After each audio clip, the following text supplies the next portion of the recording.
Bienvenue, aimables et fidèles téléspectateurs de l'émission Vendredi Presse sur Héritage des Vainqueurs Télévision. Vous savez pourquoi je l'appelle les rendez-vous de la semaine? Parce que, à travers les analyses de mes invités et de moi-même sur le plateau, vous allez comprendre ce qui se passe en République démocratique du Congo, à l'intérieur comme à l'extérieur. Vous savez, aujourd'hui, nous allons aborder des sujets très importants qui taraudent l'actualité de la République démocratique du Congo, notamment la tentative d'évasion de la prison de Makala. Il faudrait ici faire un pas rétrospectif sur la prison de Makala. La prison centrale de Makala a été construite en 1957 avec une capacité d'accueil de 1500 détenus, mais en ce jour, on retrouve plus de 15 000 détenus, dont une majorité en attente de jugement. Elle contient aussi 11 pavillons qui sont gérés et sécurisés par les détenus eux-mêmes parce qu'il n'y a ni gardien de prison, ni policier. La prison centrale de Makala est le seul centre de détention des détenus, à l'exception bien sûr de la prison d'Endolo, qui est réservée aux militaires et aux inculpés de la justice militaire.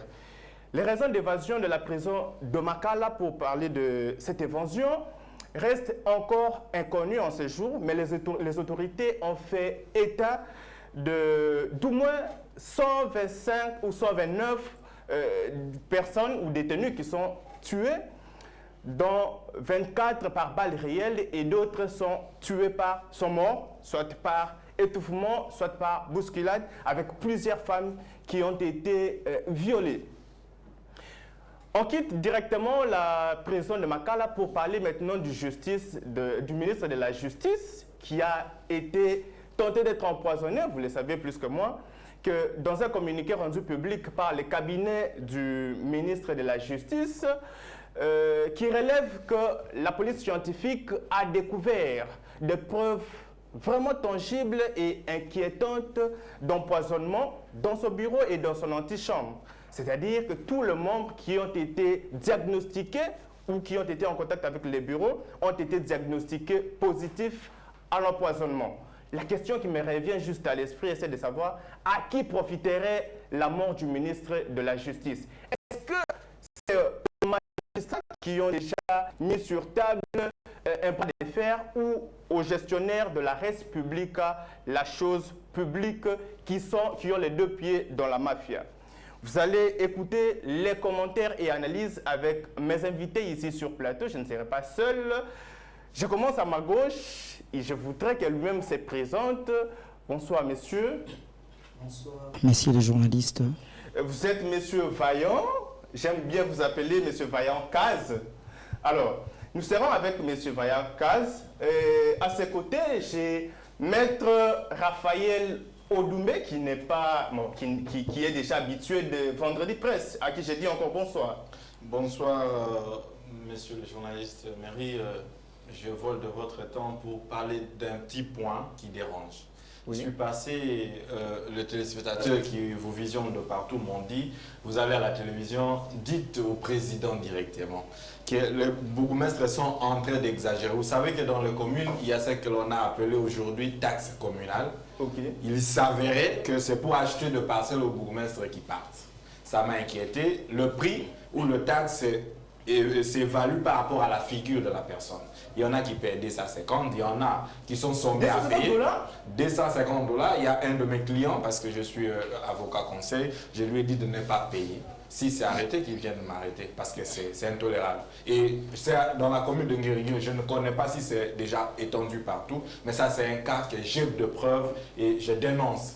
Cette république ne peut pas être gérée comme ça, déjà assez d'échecs. Ça c'est extrêmement grave. Qui peuvent tourmenter les gens, parce qu'eux sont au moins payés. Les mamans qui vendent des cacahuètes, quelqu'un qui a ouvert une petite cabine, vous voulez qu'ils viennent vous payer 250, ils gagnent combien par mois? Merci de votre temps, chef. Merci. Nous allons aborder avec beaucoup de sérieux cette question. Alors, à ma droite, monsieur Justin, à qui j'ai dit bonsoir. Bonsoir, messieurs les journalistes. Je profite de ce temps pour saluer mes co-débatteurs qui sont avec moi dans ce plateau. Moi, c'est le membre Justin Dimandja, le communicateur d'un parti politique ADD Congo, qui fait membre de la MOCA de Martin Fayoul. Je suis en train de signaler aussi pour une cohésion nationale que le président Martin Fayoul a lancé un appel afin que nous serions ensemble pour sauver la République, parce que nous avons qu'un seul objet qui nous unit, c'est la République. On ne peut jamais laisser que la République parte comme ça. Alors, je suis en train de signaler à tous les politiques, les acteurs politiques, de venir adhérer aux visions de Martin Fayoul pour faire avancer le Congo en avant. Merci beaucoup pour ton temps. Vous parlez du lancement du dialogue, c'est ça? C'est ça, exactement. Pour aboutir à un partage des gâteaux? Non, non, non, il n'y a même pas de gâteaux à partager, messieurs les journalistes, parce que le gâteau est même pourri. Okay. Le gâteau est déjà pourri, on va partager encore quoi, messieurs les journalistes? D'accord, merci. Alors, monsieur Junior, bonsoir. Bonsoir, monsieur le journaliste. Voilà, sans plus tarder, nous allons commencer avec la première thématique. Alors, la prison de Makala, évasion, je vais commencer avec vous, monsieur Vaillant. À Makala, la prison, vous savez que le ministre de la Justice a instruit aux magistrats d'arrêter les transfèrements de détenus dans la prison de Makala. Mais est-ce que vous êtes d'avis avec le ministre de la Justice qu'il s'agit là du sabotage et non même de la tentative d'évasion? Alors, merci beaucoup, messieurs les journalistes, pour la parole accordée. Oui. Je voudrais faire un peu une marche en arrière pour me présenter. Okay. Alors, je suis messieurs dont le nom a été dit par vous, Okay. Juriste, jurisconsulte, analyste politique et assistant opté par un grand professeur de droit de notre pays, mais pour des raisons qui sont à la fois siennes et miennes, je préfère taire son nom. Merci. Aussi un homme de Dieu, hein? Voilà, ça c'est... D'accord, vous allez répondre très rapidement à ma question. Vous croyez qu'il s'agit là du sabotage de certains magistrats qui se sont inquiétés par les décisions prises par les ministres de la Justice? Alors, à mon avis, je ne pense pas, parce qu'il faudrait d'abord circonscrire la thématique. Ok. Est-ce que le ministre de la Justice a interdit la détention ou il a plutôt interdit les transferts ou les transfèrements, comme il a été évoqué, repris dans les communiqués officiels du bureau du Conseil supérieur de la magistrature? Oui. Alors, s'il s'agit du transfèrement, je pense que pour des raisons administratives, oui, le ministre de la Justice n'a péché en rien. En rien.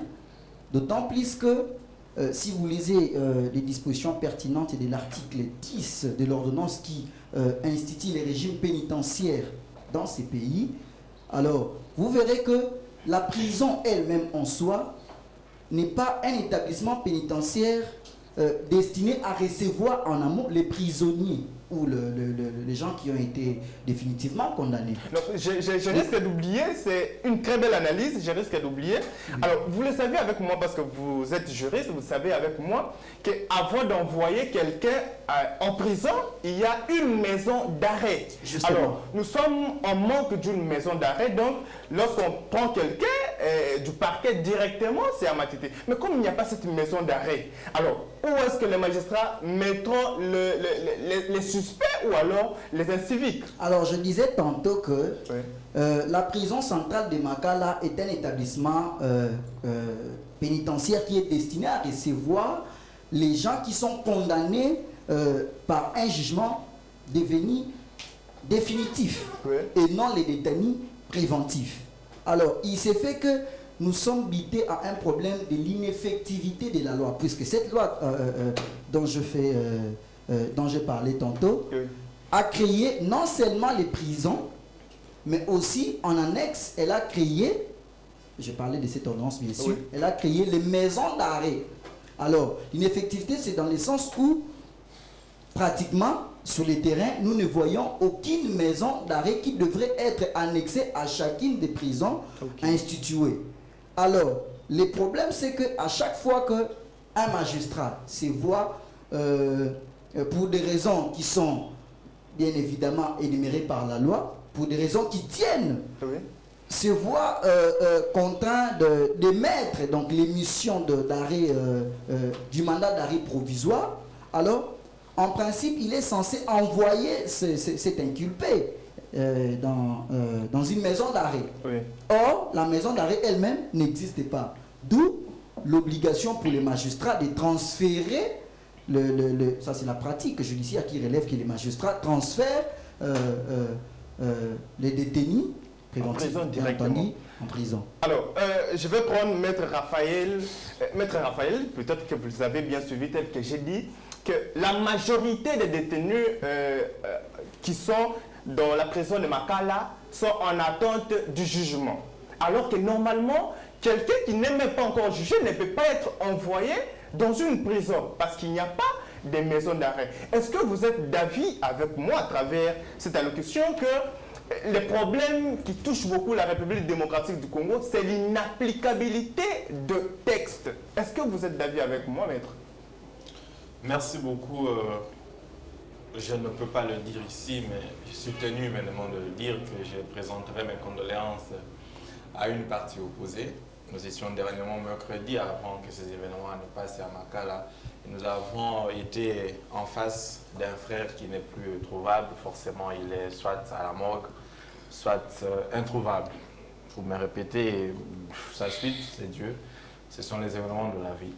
Je suis avocat, je pratique ou je vis le droit. Je ne peux pas être juge et partie de ce qui se fait parce que je suis auxiliaire de la loi. Mais ce qui dérange le pays, moi je prends du côté beaucoup plus politique, c'est pas l'inefficacité seulement, mais c'est le manque de volonté de faire réellement ce qu'il faut.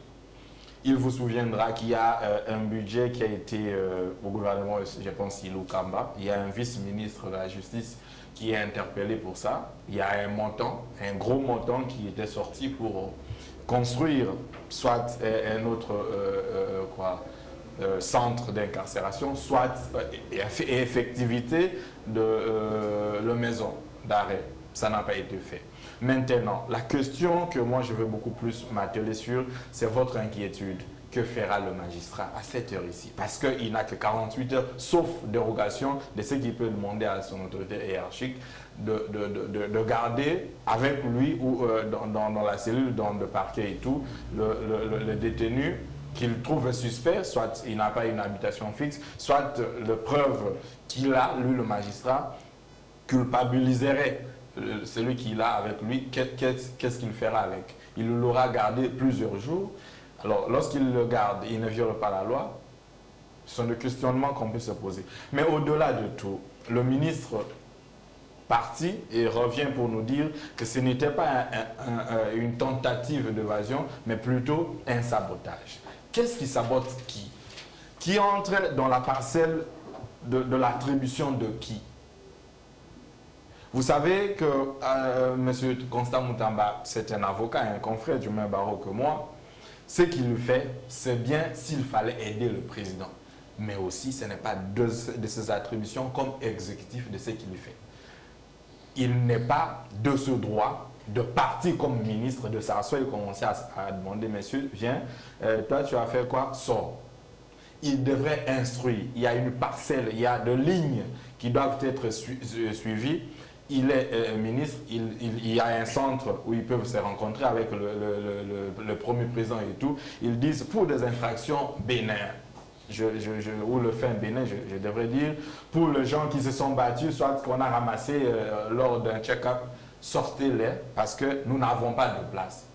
Et qu'il se fasse autorité de se faire imposer légalement que d'extrapoler parce que là, il exagère en quelque sorte. Là vous avez raison. Mais alors, moi, les questions qui me viennent aussi à l'esprit sont celles de savoir, est-ce que là, nous ne sommes pas face à la théorie de la résistance au changement? Parce que voir les magistrats, les conseils supérieurs de la magistrature se lever et puis lancer ouvertement un bras de fer à travers un communiqué et puis demandant au vice-ministre de la Justice d'agir selon la loi. Est-ce que ce n'est pas un bras de fer déjà lancé contre le ministère de la Justice de manière générale? Le corps de magistrats et le ministère de la Justice, parce qu'il ne faut pas scinder. Oui. Lorsque le vice-ministre, bon, je ne sais pas ce qui lui était arrivé. Il vient, il dit non, 2 morts après ça évolue. On ne sait pas, il était endormi. C'est la continuité de l'abusivité de ce qu'on voit du régime ou quoi. Il vient, il t'entend et voilà, il est même parti dans non, mais vous serez très mal vu si vous parlez en mal du ministère de la Justice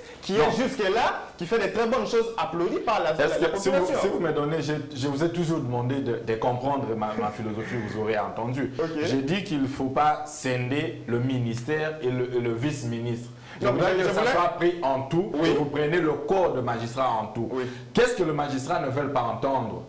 Qu'il y soit objet ou qu'il y soit acteur de la violation de ce qui est écrit.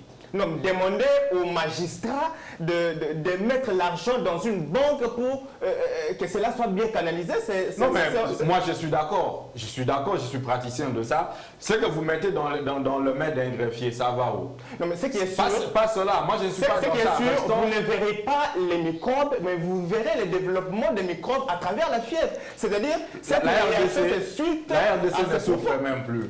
Ces pays où toi et moi, nous n'avons qu'un seul comme patrie, ne souffrent plus. S'il s'agissait de parler de la justice comme maladie, il n'y a même plus de maladie. Mais nous sommes perdus. Ce qui est n'est pas ce qui se fait. Et si lui, il veut ramener ce qui devrait être, que ça soit fait, ce n'est pas le problème. Mais le problème, c'est de penser qu'il y a de petites gens qui doivent être derrière une chose qui n'est pas normale. Je veux que le ministère de la Justice y reste, que le corps de magistrats reste et que chacun respecte ce qui est de la loi. S'ils sont incapables, pour parler du gouvernement, de mettre en œuvre ce qui est dans la loi, d'avoir de maisons d'arrêt avant le départ des gens à Makala, on va faire. Mais maintenant, le magistrat qui a demain, c'est vendredi, et aujourd'hui c'est vendredi. Normalement, ou d'habitude, c'est mercredi et vendredi le transfèrement. Les gens qui devraient partir parce que d'autres ont été arrêtés sont où? Et avez-vous été déjà dans un parquet? Voilà la question qu'il faudrait poser au ministre de la Justice. Est-ce que vous avez senti ces transferts? Ça sent mal. Est-ce que vous avez déjà vu les gens qui sont dedans? Ici, ils sont 50, ils vivent comment? Alors même celui qui est privé de sa liberté a droit à une vie. D'accord, merci. Je vais directement prendre M.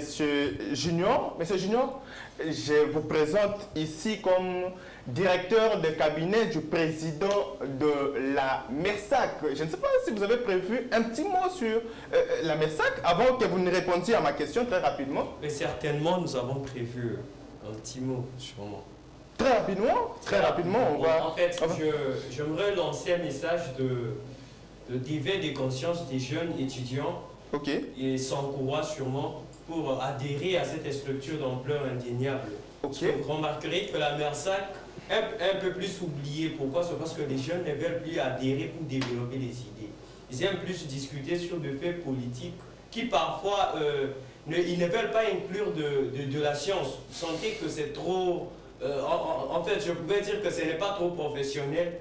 Et si, par exemple, on arrivait régulièrement à discuter sur des idées, ça serait vraiment mieux. Voilà. Donc, je lance un message, en tout cas, d'éveil, de prise de conscience pour tous les jeunes sans courroie étudiants de bien vouloir adhérer à la MERSAC. Ça nous ferait énormément plaisir. D'abord, un message vibrant lancé à tous les étudiants consciencieux et ressortissants de Sanko, comme le directeur de cabinet du président l'a dit. Alors, une question très rapidement pour vous. Est-ce que vous proposez quoi à la place maintenant du transfèrement de détenus à Makala? Qu'est-ce qu'il faut faire pour désengorger la prison de Makala? Est-ce que vous êtes d'avis avec les ministres de la Justice ou un avis contraire?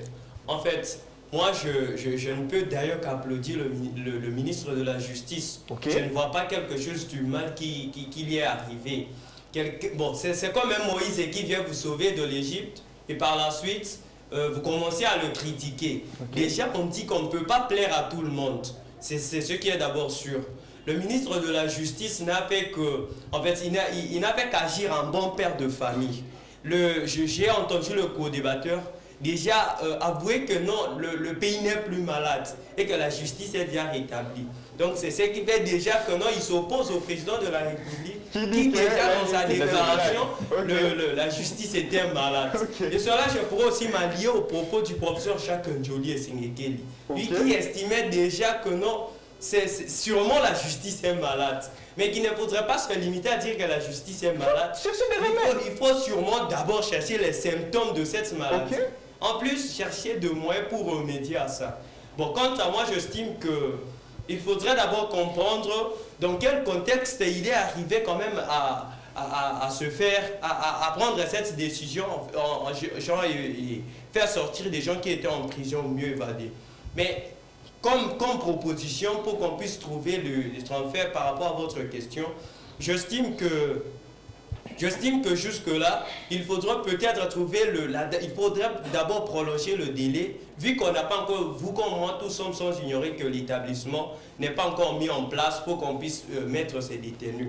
Okay. Donc, plutôt que le délai soit limité, il faudrait d'abord l'élargir en attendant qu'on puisse étudier. Vous croyez que c'est un discours populiste de décider directement l'arrêt immédiat du transfèrement des détenus à Makala pour vous qu'on puisse d'abord élargir la durée pour permettre au gouvernement de créer une autre prison ou des maisons d'arrêt, c'est ça?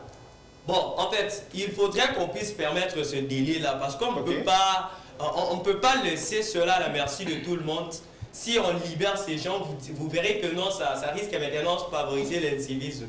Okay. Donc vous verrez que dans la société, ça sera plutôt un danger que sauver des gens. Les gens là, j'arriverai déjà à me contredire. C'est que je n'ai pas pu. Merci beaucoup. Je vais directement prendre Monsieur Justin. Monsieur Justin, vous ne croyez pas que on va favoriser l'incivisme et puis la délinquance parce que les magistrats, lorsqu'il y a un bras de fer entre le ministre de la Justice et les magistrats, c'est nous qui allons en pâtir parce que vous verrez avec les magistrats qui vont commencer parce qu'ils ne sont pas heureux quand on leur demande de mettre l'argent dans une banque pour la bonne canalisation des frais des suspects. Vous ne croyez pas que ça va favoriser l'incivisme et la délinquance? Oui, messieurs les journalistes, je devrais réfléchir à quelque chose. Okay. On ne peut jamais s'attendre d'une bonne chose de la part de ce régime appelé Tshisekedi. Parce que dans le début jusqu'à maintenant, nous ne connaissons pas on est où et on va où. Tu comprends? On a vécu les mêmes systèmes avec Madame Rose Mutombo, qui était, je ne sais pas, qui était encore magistrat, qui est venue 3 ans ministre de la Justice sans rien fournir. Et avec cette dame-là, la dame qui vient de quitter, voilà, les infractions pénales. Oh, oui, okay. Je vais d'abord souligner quelque chose avant d'abord d'y arriver dans votre question. Okay. Et maintenant, avec M. Mutamba, ça se sent seulement, parce que jusqu'alors, il n'y a encore rien de spécial. Ça se sent seulement qu'à lui, il y a épée d'esprit peut-être de faire évoluer la justice. Oui. Parce que non seulement la justice est malade, comme maître venait de le dire, mais vraiment nous sommes morts dans la justice. Okay. Vraiment l'État n'existe pas dans la justice. Je vais réfléchir quelque chose. Le ministre dit que c'est un sabotage au niveau des prisons centrales de Makala. Quel est ce sabotage et qui est venu saboter qui? Alors, pourquoi ce sabotage? C'est d'abord la question d'abord se poser. D'après les ministres, de la Justice, ce sont les magistrats qui ont voulu faire fuir certains détenus parce qu'ils ne sont pas d'accord avec les décisions prises par le ministre de la Justice, tout simplement. Oh là là! Il n'a pas dit tout haut. Oh là là! Là, ça se comprend. Là, vraiment, je comprends que ton idée est intellectuelle. Okay. Comme c'est intellectuel, je ne peux pas me pâcher ou avoir vrai ou faux, mais j'essaie d'abord d'analyser pour ces points. Si seulement si ce que vous parlez là, c'est vrai. Oui. Mais comment? Moi, je me demande maintenant, les gardes de la prison centrale de Makala faisaient quoi pour que ce sabotage puisse s'aboutir? Donc, ils étaient aussi corrompus encore. Écoute une chose, monsieur. Mais si tu sais que jusque-là, il souhaitait réfléchir, tu sais que jusque-là ne connaît pas où va mener le Congo. Avec ses ministres, avec ses bandes de voleurs. Parce que, à commencer de la tête jusqu'au niveau des pieds, excusez s'il vous plaît, parce qu'on ne peut pas s'hasarder avec des choses qui sont nobles pour notre pays et que quelqu'un qui vient comme ça, qui vous fait des jets et vous les regardez seulement dans les yeux. Okay. Je vais vous dire quelque chose. Le Conseil supérieur de la magistrature dit ceci. Il refuse l'addition du ministre de la Justice, du vice-ministre de la Justice. Maintenant, ils doivent réfléchir pour une maison d'arrêt. Tu comprends? Il doit d'abord réfléchir pour ça, avant d'abord de regarder seulement la prison centrale de Makala. Parce que s'il ne réfléchit pour ça, parce que... Donc, il y a un système qui s'évolue, il y a un système qui s'est fait là. Un magistrat qui vous transfère quelqu'un qui a un dossier, Sans même pas l'accord du condamné, on lui envoie à la prison Sartre de Makala pour motiver la famille pour sortir l'argent. Oui. Et quand cette famille sort l'argent, les magistrats bouffent cet argent. Et l'État n'a bénéficié absolument de rien. Parce qu'il paie ça dans les guichets, donc les individus qui ont bénéficié de ça. Et si on veut changer quelque chose qui est noble, pourquoi savoir que non c'est mal? Pour moi, il serait important d'abord de réfléchir. L'addition de ministres, c'est bien. Mais il faudra d'abord réfléchir sur une maison d'arrêt. Quelqu'un qui quitte le parquet, qui n'est pas directement au niveau de la prison Sartre de Makala, mais qui s'arrête d'abord au niveau de maison d'arrêt pour d'abord réfléchir. Quand il est condamné, on le transfère. Je vais souligner quelque chose. Dans un pays où Tshisekedi a vécu plus de 6 ans, il a trouvé une prison centrale de 1500 personnes, dont les Belges avaient construit cette prison. Peut-être, je sais que dans ce moment-là, la ville contenait combien d'habitants? Une affaire de 250 000 habitants. Et actuellement, nous sommes au nombre de combien? Donc, ils devront d'abord réfléchir à construire une deuxième prison centrale. Mais cette fois qu'on tenir ça, parce que ce qu'ils savent, c'est de manger l'argent, de bouffer l'argent. Okay. Et tu vas voir Mouta va venir dire que non, on sait ce qui, la personne, le ministre de quoi, le ministre quoi, qui avait bouffé l'argent, Nicolas Kazad. Oh non, on va lui interpeller. C'est moi qui vous parle. Écoute, s'il vous plaît, écoute. Non, c'est moi qui te parle de cela, parce que je connais, c'est moi qui te parle. Tu comprends? Il a dit, avant qu'il ne voyage, Mouta m'a dit que l'on va lui interpeller, parce qu'il faut d'abord comprendre quels sont ses droits d'un ministre de la Justice. Tu comprends? Il a les droits d'ordonner une justice contre un ministre. Il a un droit aussi de surveillance. Comment se passe ça? Et maintenant, les entourages de ce ministre, les autres se trouvent au niveau de prison. Et le ministre n'est même pas interpellé. Il est innocent. Ce genre de fait, on se met tranquille. Alors et quand il s'agit qu'on met fin à la République. À la République. Mais c'est ça. Nous n'amènera absolument rien. Là, vous êtes écoute, non, je ne suis pas colère. Je suis fait d'analyse parce que moi, quand je parle pour la République, je me sens vraiment que non, ça me touche au pot. Je vais te dire quelque chose. Oui. Et quand tu prends un bill, Moutamba, c'est comme si, voici les jouets qu'on jouait quand on était encore avant. On prend un bill et qu'on lui bouche. Et quand on bouge ce bill, c'est ça. Non, c'est Tshisekedi qui le bouge. Mais tout ça, quand tu le dis, écoute, quelle est sa vision? Il oblige seulement de faire quelque chose, c'est pas une vision. La vision, c'est quoi? Les gens de Tshisekedi, c'est quoi? C'est parti en 2019 ou 2020 qui dit non, c'est l'FCCH qui me bloque, évolue avec Tshisekedi 2020. S'il vous plaît, je sais que vous allez m'interrompre, s'il vous plaît, je vais finir quelque chose parce que si les choses, c'est Tshisekedi va se sortir au moins que la République lui appartient. Parti en 2021, il dit non, je vais se construire l'union sacrée. Après l'union sacrée, rien n'a abouti. Ici, il vient de parler que non, ne me joue pas dans une année. Il oublie qu'il a déjà atteint 6 ans. Prendre les 6 ans pour la République, ce n'est pas encore moyen. Mais il est là, il se met à l'aise. Et si tu le regardes actuellement, quelle est sa vie? Quelle est la vie de ses collaborateurs? Quelle est la vie de sa famille? Tu vas comprendre réellement que non, c'est la République qui a fait quelque chose pour Tshisekedi, mais Tshisekedi n'a rien fait pour la République. Et jusque-là, il se prend au thé. Il se dit n'importe quoi pour dire que non, c'est lui peut-être les changements. Je vous dis, en cœur, il cessait, je regarde les caméras. Le véritable changement de la République démocratique du Congo, c'est Martin Fayoul Madidi. Croyez-moi, et je suis en train d'interpeller à la population qui nous suit à ce moment, que le véritable changement que nous attendons, c'est Martin Fayoul Madidi. Merci. D'accord, merci.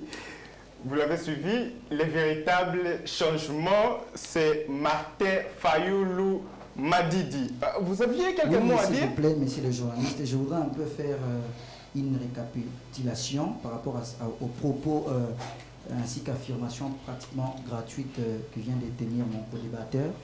Oui. Je voudrais, pour des raisons d'éthique, parce que je l'ai entendu tantôt qualifier toute une institution, président de la République, monsieur, et puis qui travaille en connivence avec ses ministres ainsi que de voleurs. Alors je voudrais que nous soyons un peu animés d'une certaine éthique, vous voyez. Enfin qu'il n'y ait plus à l'avenir ce genre de propos. Alors, en ce qui me concerne, avant de chiter par rapport à ce dont je voulais parler, en ce qui me concerne, vous voyez, moi, j'ai toujours dit du président de la République que c'est pris au sens individuel, en tant qu'individu, en tant qu'une personne physique. C'est quelqu'un que le peuple congolais aime et que le peuple congolais aimait. Non, là vous parlez au nom de la population congolaise. Oui. Vous êtes porte-parole. Justement, je m'engage moi-même. Okay. Je suis en train de m'engager moi-même en réplique ou en réponse aux propos. Très rapidement. Justement. le président de la République en tant qu'individu, c'est quelqu'un que les peuples congolais, en ce qui me concerne, aimaient beaucoup. Justement, oui. aimaient. Oui, très bien. Oui, justement, aimaient beaucoup, mais donc les actes en termes des résultats de la gouvernance ont décidé. Lui-même a dit qu'elle ne me jugeait pas encore. Justement, on décide parce que les peuples attendaient beaucoup de lui. Et l'unique mission à laquelle les peuples attendaient de ces messieurs, c'est que la correction du régime passé. Vous voyez, mais aujourd'hui, on assiste vraiment à deux actes scandaleux. Je voudrais un peu... je vais vous prendre. Merci beaucoup. Alors, j'ai le réel plaisir aussi de présenter sur ces plateaux les meilleurs plaideurs. Je ne sais pas, lui-même va nous présenter. M. Smith, bonsoir. Bonsoir, monsieur les journalistes. Vous êtes meilleur plaideur ou comme ça? Voilà, merci beaucoup pour la parole. Nous sommes meilleurs plaideurs de l'université de Kinshasa, précisément de la faculté de droit au plus grand concours Chibango Kalala. Voilà, merci beaucoup. Voilà, toutes mes félicitations, M. Smith. Alors, je passe directement à la dernière question avant de prendre Maître Raphaël. Alors, vous croyez qu'avec la justice de notre pays, on peut faire maintenant la confiance à la justice de notre pays, parce que voir les bras de fer entre les ministères de la justice, pour parler de manière générale, et puis les conseils supérieurs de la magistrature, c'est nous qui en pâtissons, nous, la population congolaise. Merci beaucoup, monsieur les journalistes. Je pense que lorsqu'il faut parler les histoires de la justice, surtout quand ça va du droit, il faut être obsédé textuel. Qu'est-ce que je dis quand il faut dire de l'obsession textuelle? C'est-à-dire que tout est réglementé. Parce que vous savez, chez nous en droit, la compétence est l'exception et l'incompétence, c'est le principe. Pour la simple raison que la compétence, elle est cristallisée dans des instruments juridiques. La première question qu'un juriste se pose toujours, c'est de savoir qui dit la loi. En réalité, parmi les institutions de la République, il faut dire que le Conseil supérieur de la magistrature appartient à l'institution judiciaire, alors que les ministres, mieux les ministères de sécurité, appartient au pouvoir exécutif. Ce qui revient à dire que dans les principes de la séparation même du pouvoir, il n'y a pas une certaine subordination, mais on peut concevoir l'hypothèse de la collaboration, de la coopération institutionnelle.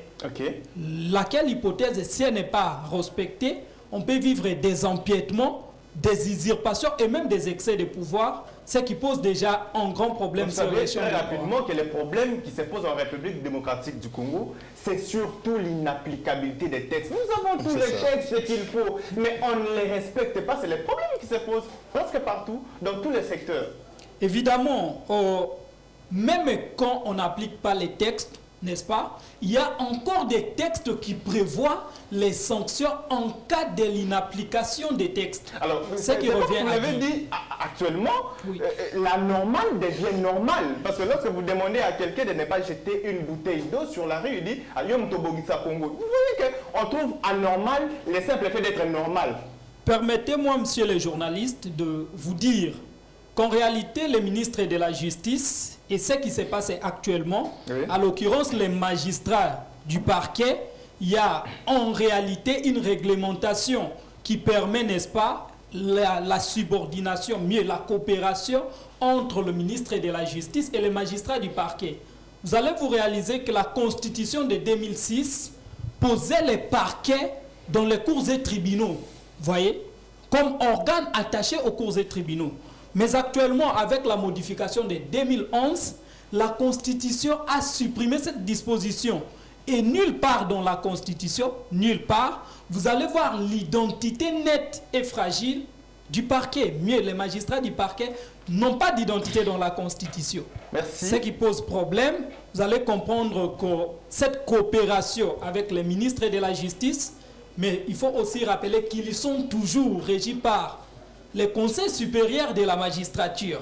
Ce qui revient à dire que c'est un problème qui nécessite vraiment une orientation pieuse et donc sa résolution et même la résolution de tous les problèmes.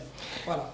D'accord, merci. Nous allons directement prendre la deuxième thématique, mais c'est vraiment décevant de voir les experts en droit lancer un bras de fer comme ça, de manière hasardeuse, alors qu'eux devraient être esclaves du texte. Alors, vous regardez ça, vous allez prendre, lorsqu'on annonce la deuxième thématique, nous allons maintenant parler... Je voudrais un peu rectifier. Très rapidement, justement, ce que mon co-débatteur vient de dire tout à l'heure, il dit que les magistrats n'ont pas d'identité. Moi, je suis éclairé lorsqu'il est dit. Il faudrait simplement lire les dispositions de l'article 70 de la loi dite OFCJ qui subordonne la mission du parquet sous l'autorité ou à l'autorité du ministre de la Justice. Merci. D'abord, merci. Je voudrais renchérir, s'il vous plaît. Parce que ici, j'ai l'impression qu'on est en train d'alimenter un bras de fer qui n'existerait pas entre les ministères de la Justice. Vous ne croyez pas qu'il y a un bras de fer entre le ministère de la Justice et la magistrature? Justement, si vous lisez les communiqués, les bureaux du Conseil supérieur de la magistrature, en tout cas, estiment ou désapprouvent les propos qui l'auraient rendu responsable de l'évasion qui a eu lieu à la prison centrale de Makala. Non, mais il y a une vidéo qui circule du ministre de la Justice qui dit la bataille est lancée, alors nous allons nous battre. Alors il traite le magistrat des enfants qui sont malades, mais qui ont peur de la piqûre. Vous savez, d'une manière ou d'une autre, la responsabilité, elle est partagée. Elle est partagée. Justement. Merci beaucoup. Nous allons prendre directement, et cette fois-ci, nous allons commencer avec Maître Raphaël. J'aime son calme. On prend directement la deuxième thématique, tentative d'empoisonnement du ministre de la Justice. Maître Raphaël, à qui profiterait la mort du ministre de la Justice? Est-ce que c'est aux magistrats qui se sentent coincés par les nouvelles dispositions du ministre de la Justice ou encore les gestionnaires de la chose publique qui ont les deux pieds dans la mafia?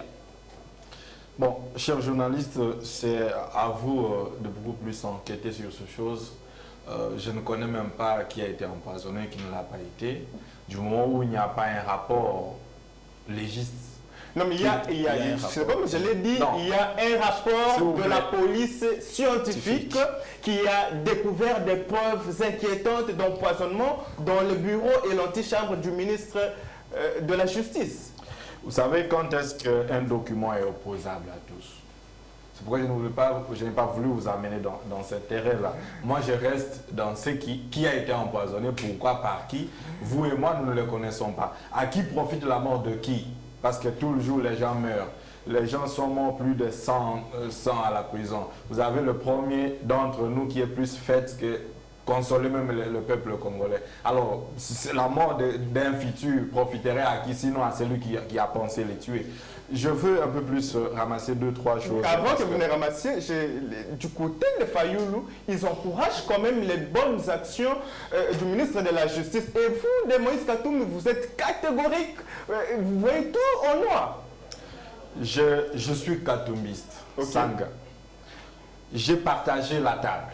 J'ai partagé les idéaux et j'ai été aussi dans une marche avec Constant Mouta. Peut-être que vous ne m'avez pas bien suivi comme mon ancien co-débatteur qui a dit que j'ai dit que la justice n'était plus malade. J'ai dit qu'elle n'est même plus. Il n'y a plus quelque chose qu'on peut trouver dans cette justice. Moi, je pensais qu'elle se trouvait déjà dans un état de convalescence, mais non, pour vous, on a utilisé le quoi? On appelle le sonde. On a tout utilisé. Il n'y en a pas. Parce que, bon, je vous fais un cas, parce que vous venez sur la justice. Je prends le cas de ma maman, elle a été interpellée à l'aéroport. Sa maison est connue, son lieu de travail est connu. Vous attendez le jour où elle voyage pour penser qu'elle a été accusée par une certaine... Je suis aussi kassaïen. J'ai oublié de le dire. Mais c'est que nous, les Kassaïens, nous stigmatisons les autres. Ce n'est pas une infraction, ce n'est pas une faute, même dans le bon mœurs. Mais ce que les autres font, comme cette Kikouni, un vieux qui n'est même pas, on ne connaît pas là où il est. Parce qu'il paraîtrait que c'est l'ANR. Est-ce que dans ce pays ici, l'ANR a un mandat d'aller prendre quelqu'un. Ou l'ANR, c'est pour rechercher les infractions. C'est comme je vois les prétendus bureaux D. C'est spécialement pour le moto. Je ne sais pas. Nous sommes où? C'est pourquoi j'ai dit qu'il n'y a même plus de justice qui soit malade. C'est une justice perdue. Il y a eu le sang, il y a eu l'agonie, il y a eu tout. Ok? Alors, j'étais en train de dire que s'il fallait espérer quelque chose de la justice, je n'ai pas dit que Constant Moutama ne le fait pas. Oui. J'étais en train de dire que nous avons partagé des idées. Je connais de quoi il est capable, mais qu'il évite les excès de zèle. Ok. Un ministère ne se gère pas par des communiqués. Ça se gère par leurs actions. Parce que Mutombo, à part ces infractions pénales, qu'est-ce que vous retenez de son passage au ministère de la Justice? Comme beaucoup d'autres ministres, il y en a qui sont passés. Je vais vous citer chez vous en communication, M. Julio Makelele. Jolino Makelele. Qu'est-ce que vous avez retenu de son passage? Comme beaucoup d'autres, donc, quand vous venez, parce que l'avenir, lui, il est encore jeune, Constant Moutama. L'avenir lui réclamera un peu plus s'il fait quelque chose de bien. Mais il faut qu'il puisse cesser de pondre le communiqué tout le temps. Aucun ministre, aucun magistrat n'est contre lui. S'il faut que la République fasse respecter le texte comme ça a été établi, personne n'est en désaccord. Même moi-même, je voudrais que prochainement, que je m'y rende dans un guichet et que je paye et je viens avec un récépissé pour mon client ou tout. Et le bras de fer n'est même pas là. C'est le débordement, peut-être le lapsus d'un vice-ministre, je ne sais pas d'où, qui a été...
M. Constant Moutama dans ce qu'il fait, mais qu'il cesse l'excès de zèle, qu'il cesse un peu plus le pouvoir excessif, qu'il regarde jusqu'où ses limites son ministère et donner la chance à d'autres personnes de faire leur travail. Il y a un cadre de concertation entre le ministère de la Justice et le centre, le pouvoir judiciaire, vous parlez de magistrat, et chacun a responsabilité de ce qu'il fait. Ça va nous échapper, ou ça va nous éviter un peu plus ces communiqués fatigants et ces débordements. Chacun sera indigné et peut-être son empoisonnement trouverait place par là. Mais je ne pense pas qu'il y ait un magistrat qui veut de sa peau, parce que chacun fait ce qu'il veut. Il a trouvé les magistrats en train de faire ce qu'ils font. S'il faut réglementer, qu'il y réglemente et que chacun vive quelque chose. Parce que s'il faut parler de la justice, nous sommes partis. D'accord. Merci. Et vous, Monsieur Justin, vous êtes aussi d'avis avec Maître Raphaël qu'il n'y a même pas eu d'empoisonnement, il n'y a même pas eu de tentative d'empoisonnement? Ah non, non, partir de même avis que lui, peut-être, ça ne sera peut-être rien parler. Okay. Je pourrais peut-être m'exprimer pour cela.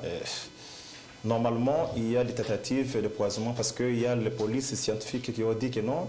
Ils ont trouvé des preuves réellement qu'ils ont tenté de l'empoisonner.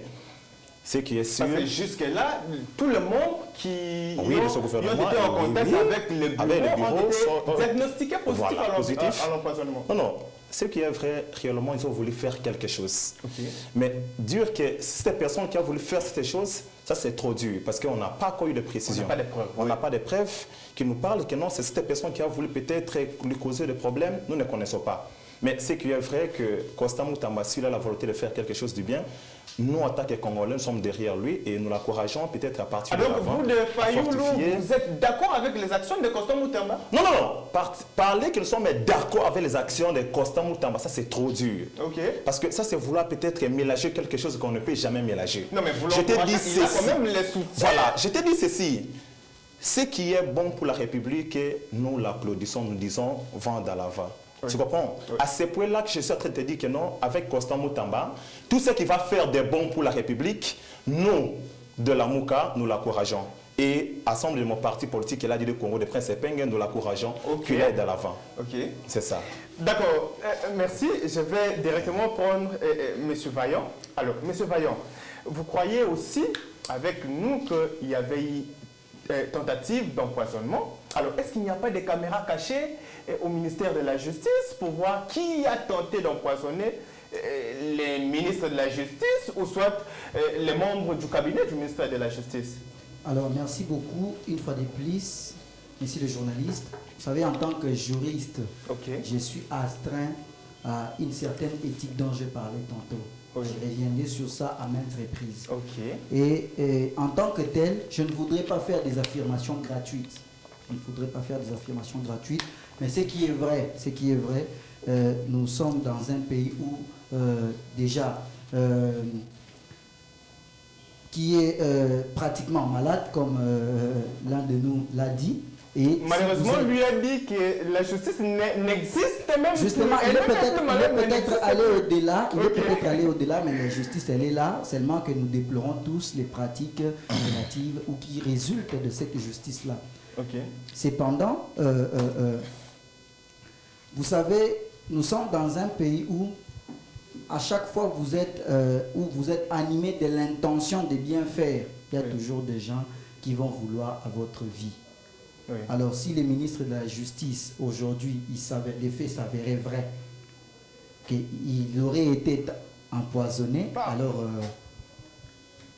que la justice fasse son travail. C'est tout ce que je peux dire. Mais en tout cas, la justice que vous traitez des malades qui doit faire son travail. Justement, que la justice elle-même fasse son travail, puisque je ne voudrais pas faire des affirmations ici que cet empoisonnement aurait été instrumentalisé par les magistrats. Chose que je ne dirais. De toute façon, personne n'a confirmé ici. Justement, je vous accompagne. Depuis que vous êtes né, vous avez déjà eu des enquêtes qui ont abouti dans ce pays. Merci. On a déjà eu avec la mort de Chérimé. S'il vous plaît. Je suis. Même s'il y a des enquêtes. Je ne peux pas me prononcer. Mais nous n'avons jamais. Les procès 100 jours, on a eu des enquêtes. Les problèmes, messieurs, des enquêtes bidons. Vous l'avez oublié. Des enquêtes bidons. Une enquête qu'on te pose les résultats de l'affaire. Vous n'allez pas me faire croire ici sur C'est peut-être la politisation bidons. À la fin, après avoir fourni. Beaucoup de mes années en République démocratique du Congo, ma terre, je n'ai jamais vu. Non, c'est peut-être la politisation de ces enquêtes-là. Non, ça c'est tout à fait clair avec lui. Des enquêtes sont, oui, merci. Des enquêtes. S'il vous plaît, Alors, allez consulter des enquêtes bidons. C'est tout ce que On est pas à quelqu'un qui dit que non, ça c'est noir. On dit à quelle fois que non, c'est des couleurs qu'on me propose, qui c'est des sont couleurs blanches. censés donner les rapports Il y relatifs. a des choses qui sont publiques et qui Merci. ne veulent pas même aller. Merci, on prend directement, messieurs les champions, les plus grands plaideurs de l'université de Kinshasa. Est-ce que vous êtes d'avis avec nous tous sur ce plateau qu'il y a eu tentative d'empoisonnement et à qui profiterait la mort du ministre de la Justice? Parce qu'il n'y a que celui qui est gêné par les actions du ministre de la Justice qui peut tenter de l'empoisonner. Voilà, merci beaucoup à nouveau, monsieur le journaliste, pour la parole que vous nous accordez. Je vais prendre une trajectoire un peu différente dans la mesure où j'ai une pensée trop objective. Okay. Évidemment, on peut toujours soutenir cette expertise scientifique, je ne sais pas comment vous l'avez appelée. La police scientifique. La police scientifique, Oui. qui estime qu'il y a eu empoisonnement et autres. Mais la question qu'on se pose, pourquoi on les ferait? Mais également, on doit se poser une autre question. Quelles sont les mesures, les garanties de sécurité des ministres? Parce que moi, c'est là où j'aime facilement à l'antichambre, juste au bureau du ministre de la Justice. Je ne vois pas seulement ces ministères. Oui. Nous avons eu à vivre un scénario, une scénette dans ces pays. On a connu un groupe d'individus qui s'étaient même retrouvés au palais de la nation. Si déjà... Les coups d'État ratés. Les coups d'État ratés. Donc c'est un pays... Ça c'est pas un coup d'État. Il ne faut pas que Voilà. Il ne faut pas porter la vie de... Quels sont des langages des coups d'État? Ce n'est pas un coup d'État. En fait, on n'a pas dit sur ce plateau que c'est un coup d'État, mais un coup d'État qui n'a pas... Non, mais ce n'est pas un coup d'État raté. Voilà. Et réussi. Lorsqu'il y a un coup d'État, c'est supposerait être passé dans une maison sans celui qu'on a. Voilà. C'est ça. Voilà, je peux continuer. Un coup d'État auprès de membres. Merci beaucoup, monsieur le journaliste. Alors, j'étais en train de dire que si en réalité, dans ces pays, on peut accéder partout, donc même nos personnalités mieux placées ne sont pas en sécurité. Et même le pays lui-même n'est pas en sécurité. Donc, nous pensons qu'en réalité, si on ne vit pas des scénettes, donc ils doivent renforcer les mesures de sécurité. Parce que je ne peux pas m'imaginer dans un ministère de la justice qui serait censé être très bien protégé, une personne qui est partie poser des poudres et autres, aucune caméra de surveillance, les gardes étaient où? Donc vous voyez qu'il y a toute une panoplie, une ribambelle de questions qu'on doit se poser. Voilà, il y a Anguille sur roche. Parmi les membres du Voilà. Et donc je ne peux pas conclure qu'il y a eu empoisonnement et autres, mais je veux de mon côté que l'on puisse renforcer les mesures de sécurité dans toutes ces institutions de l'État. Parce qu'il y a des secrets d'État qui sont partout. Et si c'est secret... Je voulais vous dire, vous savez, très rapidement, parce que nous n'avons qu'une poignée de gens dans ces pays qui sont sécurisés. Le premier et l'unique qui est bien sécurisé, le chef de l'État. Oui. Après, regardez parce qu'il est parti, il est parti s'apprêter de mercenaires. Il y a vous et moi qui manquons la sécurité de non, pays. Parce que tu sais que... Non, mais si sécurité, vous n'arriverez pas à ces... Je ne suis pas sécurisé. J'ai été traumatisé combien de fois avant d'arriver sur votre planète. Regardez le policier, il a... Tu sais que qui est sécurisé parce qu'il a des mercenaires, c'est qu'il a compris. Lui peut-être qu'il peut se déclarer aussi sécurisé. Ce sont les autorités seulement qui sont sécurisées. Vous pouvez alors partager d'avis avec moi pour affirmer que ce sont des scénettes qu'on peut toujours vivre matin, midi et soir dans ces pays. Si déjà il n'y a pas de... Je ne dis pas qu'on ne peut pas faire un coup d'État dans ces pays, mais vous étiez déjà au palais de la nation. Vous voyez le couche de Moura qu'il y a et quelqu'un peut se trouver là-bas, il fait 1 heure. Il est en train de se filmer, danser et menacer l'État. Nous sommes... Mais affirmer seulement que ce sont des scénettes... Merci. Nous sommes arrivés à la fin de cette émission. Vous étiez très nombreux à nous suivre. C'est le rendez-vous de la semaine, vendredi presse sur HV Télévision. C'est comme je l'ai dit toujours, la justice elle-même n'élève pas une nation. La justice élève une nation lorsqu'elle est équitablement rendue. On se retrouve au prochain numéro avec les mêmes plaisirs.